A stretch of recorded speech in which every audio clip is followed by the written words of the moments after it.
여러분 편히 주무셨습니까?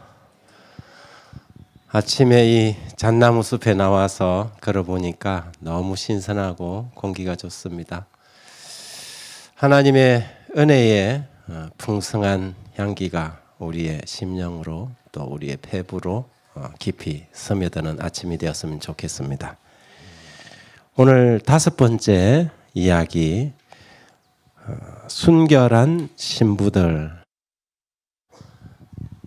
제목으로 말씀을 좀 드리겠습니다. 제가 이 찬양을 좀 부탁을 했는데 준비가 됐습니까? 그러면 찬양 한 곡 듣고 시작하겠습니다.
하나님의 사랑이 영원히 함께하리. 십자가의 길을 걷는 자에게,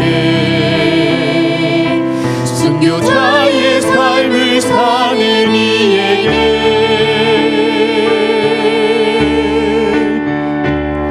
조롱하는 소리와 세상 유혹 속에도 주의 순결한 신부가 되리라. 내 생명 주님께 드리리.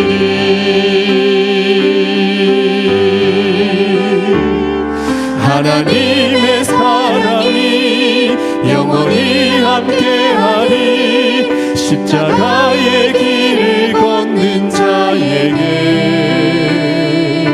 순교자의 삶을 사는 이에게,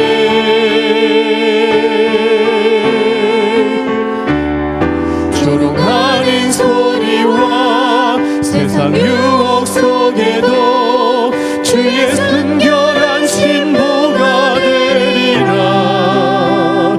내 생명 주님께 드리리.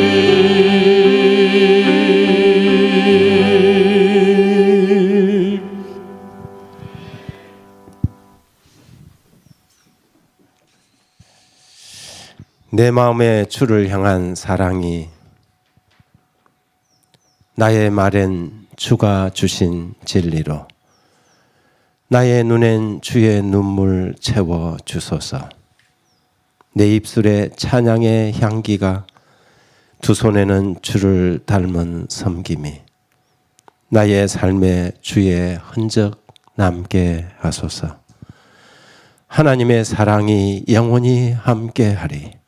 십자가의 길을 걷는 자에게, 순교자의 삶을 사는 이에게, 조롱하는 소리와 세상 유혹 속에도 주의 순결한 신부가 되리라. 내 생명 주님께 드리리. 여러분, 성경에서 가장 많이 나오는 주제가 무엇일까요? 성경을 빅데이터처럼 잡아 돌리면 거기에서 가장 자주 언급되는 단어, 그 주제가 무엇인지 여러분 아십니까? 그것은 오신다는 것입니다.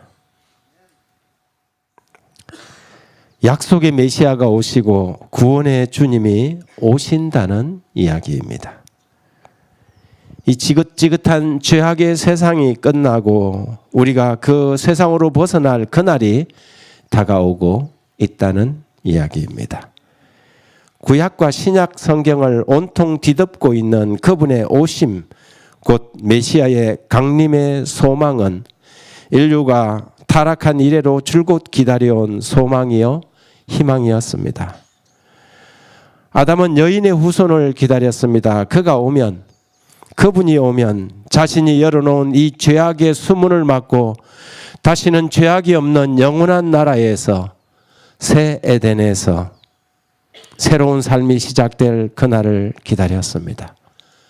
그렇게 그는 930년을 기다리다 잠이 들었습니다. 성경은 온통 기다림이라는 고대와 소망으로 점철된 책입니다. 그들은 여인의 후손으로 오실 그분을 기다렸고, 유다 지파의 자손을 기다렸고, 다윗의 후손을 기다렸고, 베들레헴의 배를 기다렸습니다. 그리고 기다리다가 잠이 들었습니다. 그것이 구약의 이야기입니다. 그것이 Story of Old Testament. 그래서 구약을 그분의 오심, 곧 첫 번째 오심에 관한 약속의 책이라고 이야기하는 것입니다.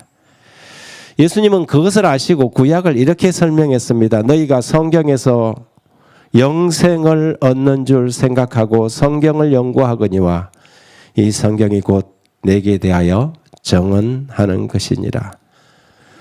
성경을 잘 알지 못하고 오해함으로 복음을 깨닫지 못해서 실망하고 좌절해서 고향으로 내려가던 그 제자들을 만나서 그 성경을 풀어주시면서 예수님은 엠마오의 두 제자에게 이렇게 말씀하십니다.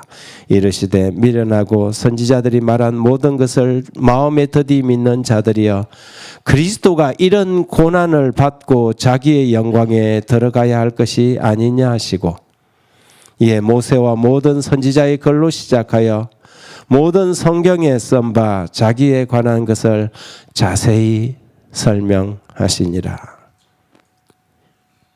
이 성경이라 하는 것들은 지금 구약 성경을 지칭하는 말씀이십니다. 어디 그뿐입니까? 인생이 고달파서 삶의 의욕을 잃고 살아가는 한 여인에게 다가가서 그들이 기다리는 그 메시아가 당신 자신임을 직접 언급하시기도 했습니다. 요한복음 4장 25절과 26절에 여자가 이르되 메시아 곧 그리스도라 하는 이가 오실 줄을 내가 아노니 그가 오시면 모든 것을 우리에게 알려주시리이다. 예수께서 이르시되 내게 말하는 내가 그라 하시니라. 인류의 역사 속에 많은 사람들은 그분을 기다려왔습니다. 메시아의 오심 기다리던 사람이 잠이 들고 그 후손들이 또 기다리고 우리도 여전히 그분을 기다리고 있습니다. 지금 내게 말하고 있는 내가 바로 그 기다리는 그리스도다, 메시아다. 아담이 기다리고 아벨이 기다리고 셋과 노아와 아브라함과 그 자손들이 4,000년 동안 기다리던 그 메시아가 마침내 세상에 온 것입니다. 여러분, 기독교는 기다림의 종교입니다. 그리움의 종교입니다. 기독교는 하나님을 믿고 세상에서 팔자 한번 고쳐보는 그런 종교가 아닙니다. 그리스도교 성경의 종교는 누군가를 기다리는 기다림의 신앙, 망부석 같은 신앙입니다. 그러면 우리는 지금 누구를 기다리고 있는 것일까요? 기다리지 않는 신앙은 기독교가 아닙니다. 기다리지 않는 그런 종교는 더 이상 성경이 말하는 기독교가 아닌 것입니다. 성경은 줄곧 우리는 누군가를 기다리는 사람들이라고 말합니다. 예수 믿고 복받아서 세상에서 잘 살아보자 하는 그런 종교, 우리는 그런 종교를 기독교라고 할 수 없습니다.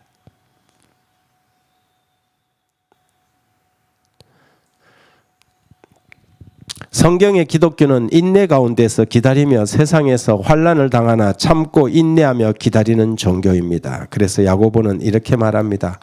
그러므로 형제들아 주께서 강림하시기까지 길이 참으라. 보라 농부가 땅에서 나는 귀한 열매를 바라고 길이 참아 이른 비와 늦은 비를 기다리나니 너희도 길이 참고 마음을 굳건하게 하라. 주의 강림이 가까우니라. 히브리서 기자도 같은 맥락의 글을 적습니다. 네. 36절에 10장 36절 너희에게 인내가 필요하면 너희가 하나님의 뜻을 행한 후에 약속하신 것을 받기 위함이라. 잠시 잠깐 후면 오실 이가 오시리니 지체하지 아니하시리라. 나의 의인은 믿음으로 말미암아 살리라. 또한 뒤로 물러가면 내 마음이 그를 기뻐하지 아니하리라 하셨느니라. 우리는 뒤로 물러가 멸망할 자가 아니요 오직 영혼을 구원함에 이르는 믿음을 가진 자니라. 기다리는 자에게 인내가 필요합니다.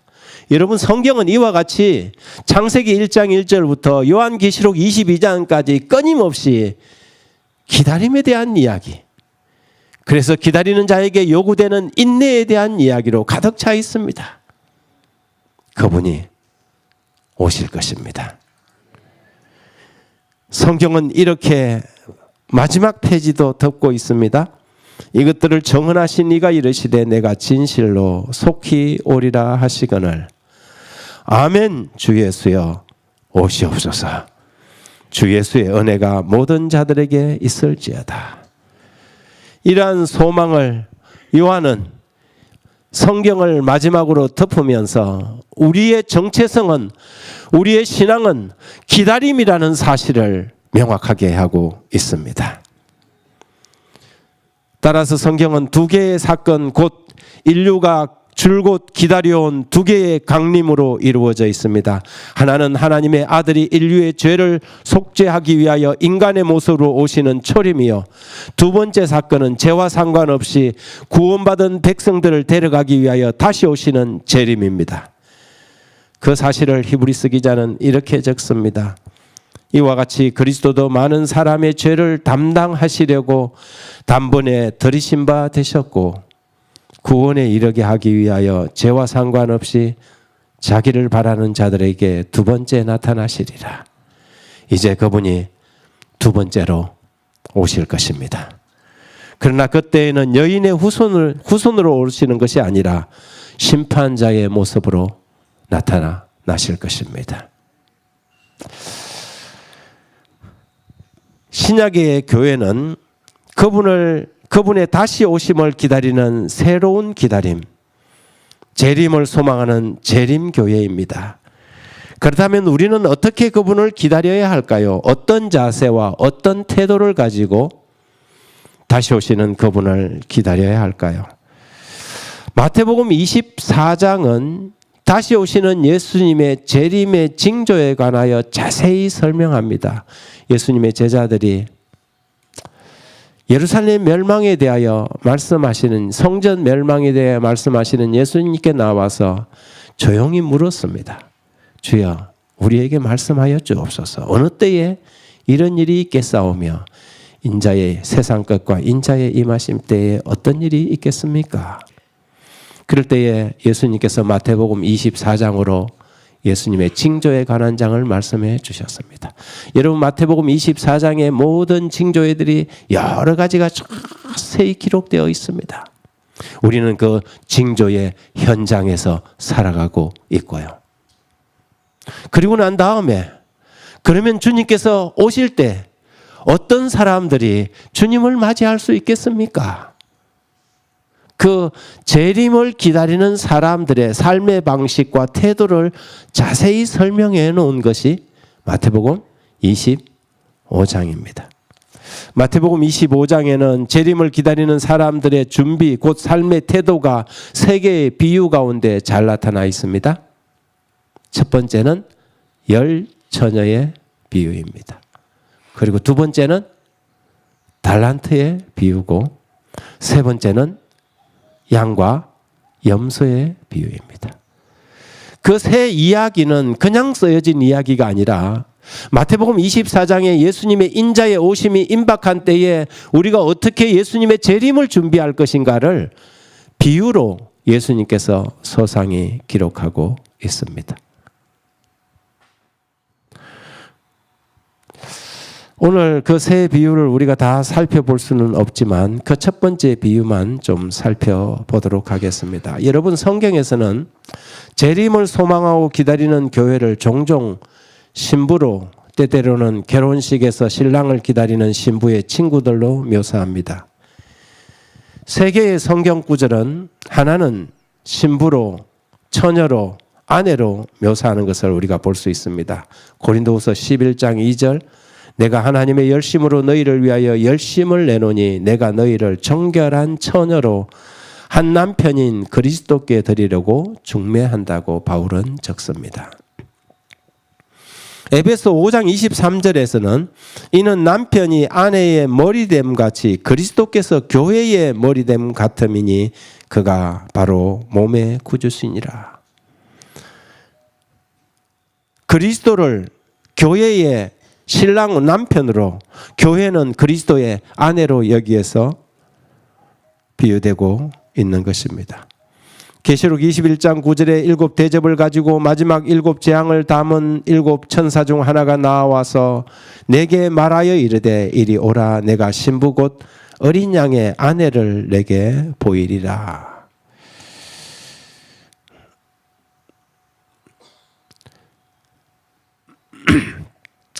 이 열 처녀의 비유는 그 동양의 결혼식의 배경을 가지고 이야기된 것입니다. 처녀들은 신부의 친구들로 신랑을 기다리고 있었습니다. 고대 동양의 결혼식은 주로 밤에 이루어졌는데 신랑이 신부의 집으로 가서 신부를 맞이하여 거기서 결혼식을 올리고 신혼의 첫날 밤을 보냅니다. 우리나라의 전통 혼례도 별로 다르진 않았습니다. 우리나라 전통 혼례는 주로 4단계로 이루어지는데요. 의혼, 납체, 납폐, 친형으로 이루어집니다. 이 의혼이라는 것은 혼인을 할 의사를 주고받는 것이죠. 여기에 항상 누가 들어갑니까? 중매쟁이가 들어가죠. 그래서 양가를 오가면서 이 양가가 결혼할 의향이 있는지 알아봅니다. 그래서 여기서 이제 청혼과 혼인을 허락하는 허혼이 이루어집니다. 사주단자를 주고받아서 혼인 날짜를 정하는 것을 그 다음에 납체라고 합니다. 그 다음엔 납폐가 있습니다. 신랑이 신부에게 예물을 보내지 않습니까? 그러면 양가의 사정에 따라서 적당한 혼례의 예물이 오가는데 이때 함진아비가 혼례의 혼수함을 가지고 신부의 집으로 들어가게 됩니다. 그 다음에 이제 친형이 이루어져서 신랑이 신부의 집으로 가서 혼례식을 가지게 됩니다. 이런 이 전통 혼례의 배경 속에서 우리는 마태복음 25장의 열 처녀의 비유의 한 장면을 보고 있는 것입니다. 그런데 때때로는 이웃 마을에서도 결혼을 하기도 하지만 굉장히 먼데 경상도 상주에서 아니면 전라도 전주까지 가야 되거나 그런 혼례도 생길 수가 있겠죠. 이 본 비유 속에서는 신랑이 드디 도착한 것입니다. 길이 멀었는지 아니면 오다가 무슨 문제가 발생했는지 모르지만 신랑이 드디어 온 것입니다. 신랑이 오는 날에는 신부의 친구들이 들러리들이 먼저 신랑의 일행을 맞이하는데 그날 밤은 아주 늦은 시간까지 신랑이 오지 않았습니다. 열 처녀는 혼인집 그 잔치집 앞에 나와서 신랑을 기다리고 있었습니다. 마태복음 25장 5절에 신랑이 드디어 오므로 졸며 잘세. 신랑이 도착하는 시간이 예상보다 늦어진 것입니다. 먼저 우리는 여기에서 예수님의 재림이 늦어질 것이라는 암시를 받고 있습니다. 첫 번째, 복음이 전파되고 난 이후 4,000년 만에 그 약속의 후손이 왔습니다. 우리도 지금 2000년 세월을 기다리고 있습니다. 우리는 단지 징조를 살펴볼 뿐이지요. 신랑이 드디어옴으로 친구들이 다 졸며 잤다고 성경은 기록합니다. 기대와는 달리 신랑의 도착이 지연되었습니다. 처녀들은 깜빡 잠이 들고 말았지요. 깊은 밤중에 소리가 있어서 보라 신랑이로다 맞으러 나오라는 소리에 깜짝 놀라서 깨었는데 등불이 가물가물 꺼져가고 있었습니다. 5명의 지혜로운 신부들은 준비한 기름을 꺼내서 등잔에 부었습니다. 다시 불빛이 환하게 살아났습니다. 그런데 5명의 이 미련한 처녀들은 등불은 준비했는데 기름을 준비하지 않았습니다. 그래서 친구들에게 그것을 좀 나눠달라고 했는데 이미 다 부었을 뿐만 아니라 나눠 쓰기에 부족한 것이었습니다. 그래서 빨리 마을로 가서 기름을 사오라고 이야기를 합니다. 허겁지겁 신랑이 온다는 소리를 듣고 마을로 내려갔지만 그 사이에 신랑은 도착하고 혼인집으로 들어가서 문은 닫혀버렸습니다. 그리고 난 다음에 이 비유 가운데서 가장 슬픈 이야기가 기록되어 있는 것입니다. 그 후에 남은 처녀들이 와서 이르되 주여 우리에게 열어주소서. 대답하여 이르되 진실로 너희에게 이르노니 내가 너희를 알지 못하노라 하였느니라. 이 이야기는 얼마나 슬픈 이야기로 끝이 납니까?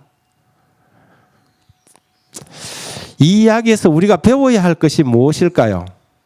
준비를 철저히 하자? 네, 맞습니다. 그런즉 깨어 있으라. 너희는 그 날과 그 때를 알지 못하느니라. 여기서 깨어 있으라는 말은 준비하고 있으라는 것입니다. 그들이 준비하지 못한 것은 무엇일까요? 그들이 준비하지 못한 것은 기름이었습니다. 그렇다면 기름을 준비한다는 것이 무엇일까? 첫 번째, 기름을 준비한다는 것은 성령께 굴복된 삶, 즉 순종하는 삶을 산다는 것입니다. 성경에서 기름은 성령을 상징합니다. 미련한 5 처녀가 기름을 준비하지 않는 것은 저들의 삶이 성령과 상관없는 형식주의의 신앙이었다는 증거입니다. 그들이 교회도 출석하고 때때로는 설교에 감동도 받고 헌금도 잘했을지 모르지만 그들은 하나님의 말씀을 성령을 통하여 그들의 삶에 적용하거나 순종하지 않았습니다. 그들은 날마다 성령께 굴복하는 생애를 살지 않은 것입니다. 피상적이고 형식적인 신앙, 곧 외식하는 사람들이었습니다. 그들은 하나님을 진정으로 믿는다는 것이 무엇인지, 예수를 믿어서 구원을 얻는 지식이 무엇인지 경험하지 못했습니다. 그래서 하나님을 의지할 줄도 모르고 그분을 믿고 그분을 바라보고 사는 방법도 몰랐습니다. 그러니 당연히 그들의 생애에 개인적이고 엄밀한 주님과의 기도의 생활은 없었겠지요. 그들이 문을 열어달라고 했을 때 안에서 내가 너희를 알지 못한다고 했습니다. 그들은 예수님과 진심으로 대화를 해본 경험도 없었습니다. 신앙을 한다고 했지만 하나님도 예수도 모르는 사람들이었습니다. 그들은 비교인들이 아닙니다. 그러나 신랑을 모르는 사람들이었습니다. 신랑을 모르면서 신랑을 기다렸습니다. 성경은 영생은 곧 유일하신 참 하나님과 그가 보내신 자 예수 그리스도를 아는 것이라고 말합니다. 여러분, 이 사람이 누구일까요? 한국의 여배우인데요. 1981년생이고 서울 엄북초등학교를 졸업했습니다. 서울 언주중학교를 나왔고 진선여자고등학교를 졸업해서 동국대학과 대학원을 졸업했습니다. 종교는 불교고요. 본성은 개성왕 씨입니다. 네, 여러분 전지현이 잘 아시네요. 예, 전지현 씨입니다. 여러분, 제가 전지현 씨의 프로필을 달달달 외운다고 제가 전지현 씨하고 결혼하는 것 아닙니다. 맞습니까? 여러분, 예수님을 안다는 것은 개인적으로 친밀하게 안다는 것입니다. 예수님에 관해서 성경을 공부하고 교리적으로 그분을 아는 것이 아닙니다. 이 5 처녀들은 신랑을 잘 알지 못했습니다.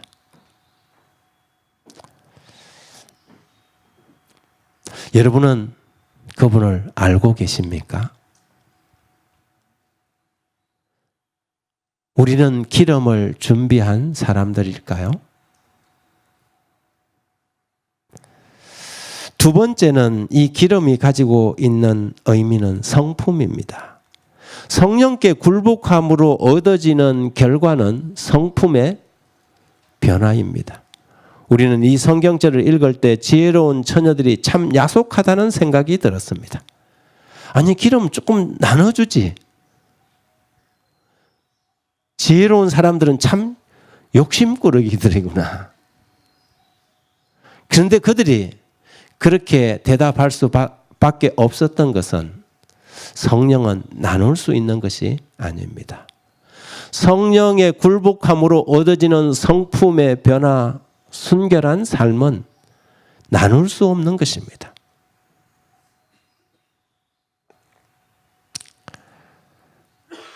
왜 그들이 그 기름을 나눌 수 없다고 했냐 하면 그 기름이 상징하는, 의미하는 것이 성품의 변화이기 때문입니다. 성령은 공유할 수 없습니다. 하나님께서는 각 사람에게, 그리고 원하는 모든 사람에게 값없이 성령을 주신다고 약속하십니다. 그러나 자신들이 그 성령을 받기를 게을리한다면 다른 사람의 기름을 결코 대신 받아 쓸 수 없습니다. 아직은 성령이 우리에게 풍성히 공급되는 시대에 우리가 살아가고 있습니다. 그러나 머지않아서 하나님의 성령이 떠나게 될 것입니다.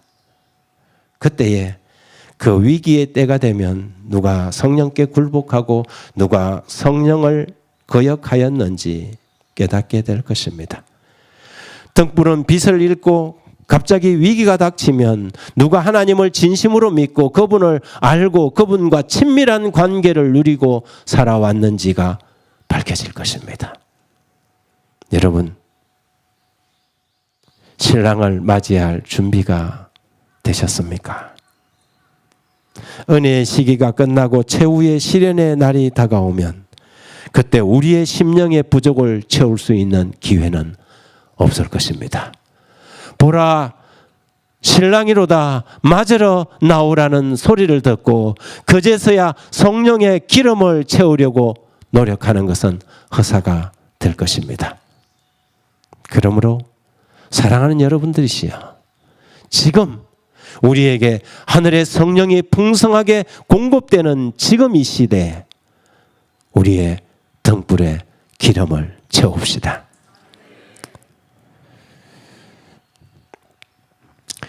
등불이 신랑이 오시는 길을 비추듯 우리 그리스도인들의 삶과 행동은 세상에서 빛을 비추고 어린 양의 혼인잔치로 들어가는 길을 비추는 등불이 되어야 합니다.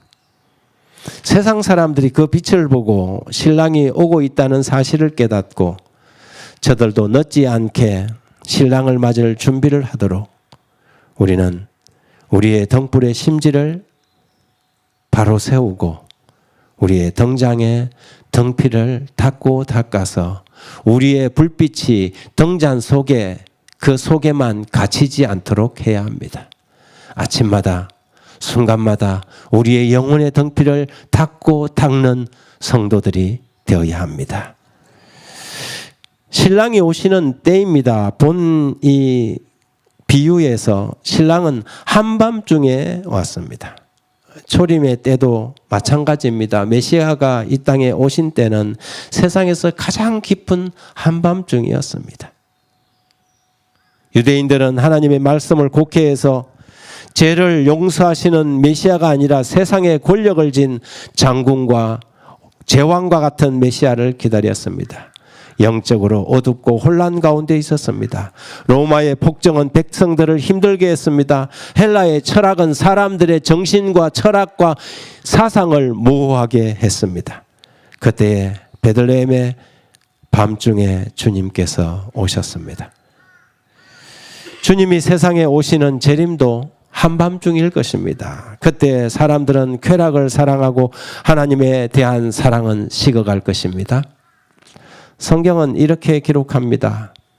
너는 이것을 알라. 말세에 고통하는 때가 이르러 사람들이 자기를 사랑하며 돈을 사랑하며 자랑하며 교만하며 비방하며 부모를 거역하며 감사하지 아니하며 거룩하지 아니하며 무정하며 원통함을 풀지 아니하며 모함하며 절제하지 못하며 사나우며 선한 것을 좋아하지 아니하며 배신하며 조급하며 자만하며 쾌락 사랑하기를 하나님 사랑하는 것보다 더하며. 예, 말세가 되면 이렇게 될 것이라고 말합니다. 깊은 영적인 한밤중에 우리 주님은 마침내 오실 것입니다. 오늘날처럼 이 디모데후서 3장의 말씀이 실현되고 있는 시대가 언제입니까? 주님이 세상에 오시는 재림은 아주 깊은 한밤중이 될 것입니다. 베드로는 먼저 이것을 알지니 말세에 조롱하는 자들이 와서 자기의 정욕을 따라 행하며 조롱하여 이르되 주의 강림하신다는 약속이 어디 있느냐? 조상들이 잔 후로부터 만물이 처음 창조될 때와 같이 그냥 있다. 오늘날처럼 예수님의 재림에 관한 소식이, 이 기별이 사람들에게 전혀 받아들이지 않는 시대가 언제일까요?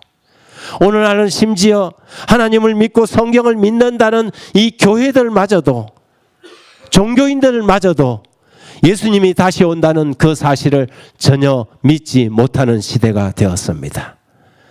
어떻게 이런 대명천지 예수님께서 오신다고? 구름 타고 오신다고? 사람들은 그렇게 조롱하는 시대에 우리가 살아가고 있습니다. 쾌락을 사랑하고 하나님에 대한 사랑이 식어져 버린 이때, 이 영적인 깊은 한밤중에 주님께서 다시 오실 것입니다. 보라, 어둠이 땅을 덮을 것이요 캄캄함이 만민을 가려우려니와 오직 여호와께서 내 위에 임하실 것이며 그의 영광이 내 위에 나타나리니. 메시아에 대한, 그리스도에 대한 기대가 거의 사그라들었을 때 그분이 베들레헴의 아들로 오신 것처럼 재림의 소망이 거의 사라지면 그때 주님이 나타나실 것입니다. 세상은 깊은 잠에 취해 있습니다. 밤은 깊고 도덕적인 어둠은 짙습니다. 그 어디에도 공의와 진리가 힘을 얻지 못하고 부패와 타락이 점점 수위가 높아져 가고 있습니다. 이러한 때에 보라, 신랑이로다 맞으러 나오라는 소리가 들릴 것입니다. 네 번째는 빛을 발하는 삶입니다. 신랑을 기다리는 순결한 신부들이 이 어둡고 캄캄한 세상에서 복음의 등불을 환히 밝히는 처녀들이라는 사실을 기억해야 합니다. 하나님의 사랑이 영원히 함께하리. 십자가의 길을 걷는 자에게, 순교자의 삶을 사는 이에게 조롱하는 소리와 세상 유혹 속에도 주의 순결한 신부가 되리라. 내 생명 주님께 드리리. 그렇습니다. 우리는 주님의 순결한 신부들입니다. 이제 머지않아 오시는 신랑을 기다리는 순결한 신부. 그동안 우리가 어쩌면 잠깐 피곤해서 지쳐서 졸았는지 모르겠습니다. 그러나 이제 보라, 신랑이로다 맞으러 나오라는 재림의 징조가 쟁쟁한 이때, 벌써 자다가 깰 때가 된 지금 우리는 우리의 등불의 심지를 살피고 기름을 부어서 주님을 맞이합시다. 새 마음과 새 영으로 충만해져서 오시는 신랑의 길목을 밝히는 지혜롭고 순결한 신부가 됩시다. 여러분, 미국에서 하루에 9,077명이 출생한다고 합니다. 그 중에 1,282명이 사생아로 태어납니다. 5,960 이상이 하루에 결혼을 하지만 1,986쌍이 하루에 또한 이혼을 합니다. 2,740명의 청소년이 가출을 하고 69,493명이 매일 성병에 걸립니다. 그리고 미성년자들이 2,740명이 임신을 합니다. 여러분, 지상의 천국이라고 말하는 미국이 이렇게 된 것은 정치나 교육 제도의 잘못 때문이 아닙니다. 영혼의 순결을 잃어버렸기 때문입니다. 여러분, 우리의 영혼은 깨끗합니까?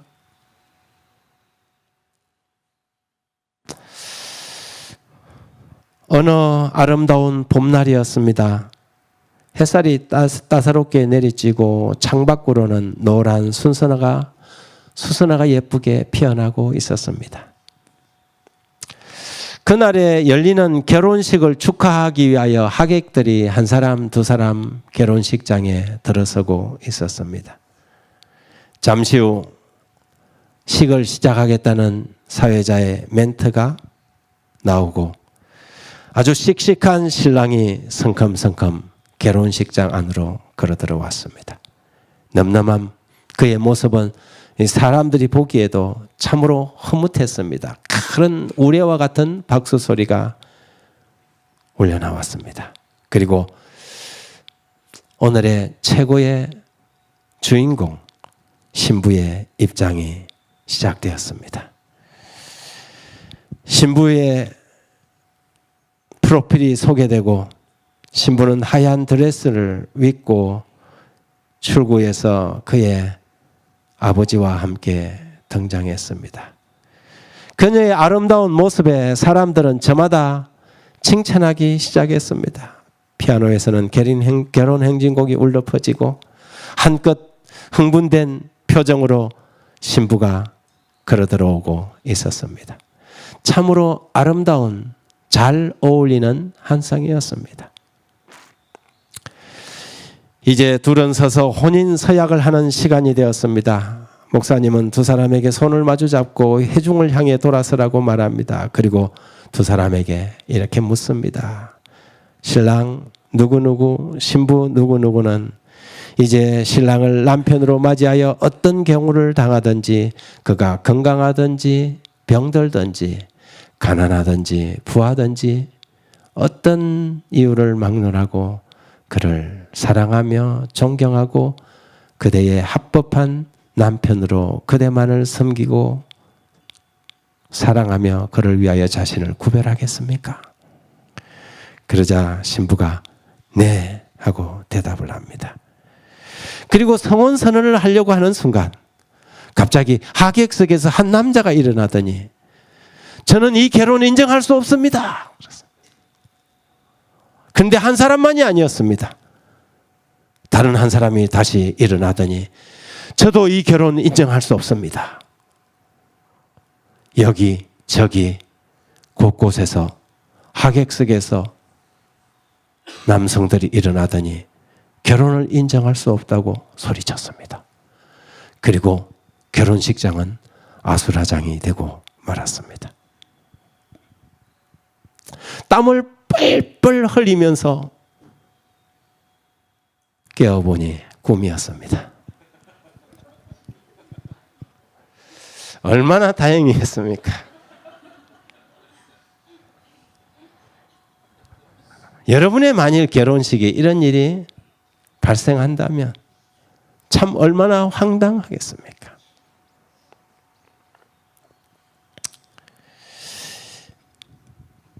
이 사람은 밤새도록 잠을 자지 못했습니다. 근데 여러분, 우리의 하늘 혼인잔치는 안전할까요? 오시는 신랑에게 부끄럽지 않은 순결한 신부가 될 수 있을까요?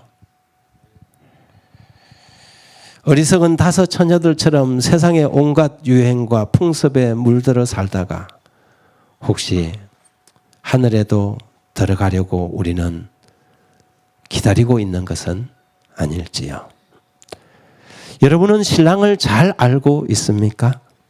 지금 우리의 등잔에 기름은 충분합니까? 혹시 우리의 등불이 꺼져가는 것은 아닌지 살펴봐야 하겠습니다. 예수님께서 오실 시간이 점점 다가오고 있습니다.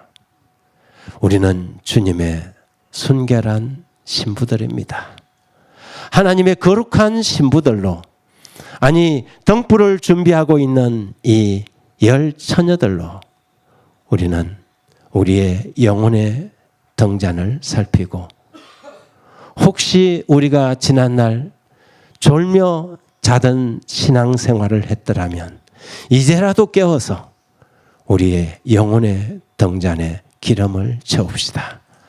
그리고 다시 오시는 예수 그리스도의 우리의 신랑 되신 그분의 오심을 다시 한번 간절한 소망을 가지고 기대를 가지고 기다리는 주의 거룩한 신부들 되길 바라며 말씀 마칩니다.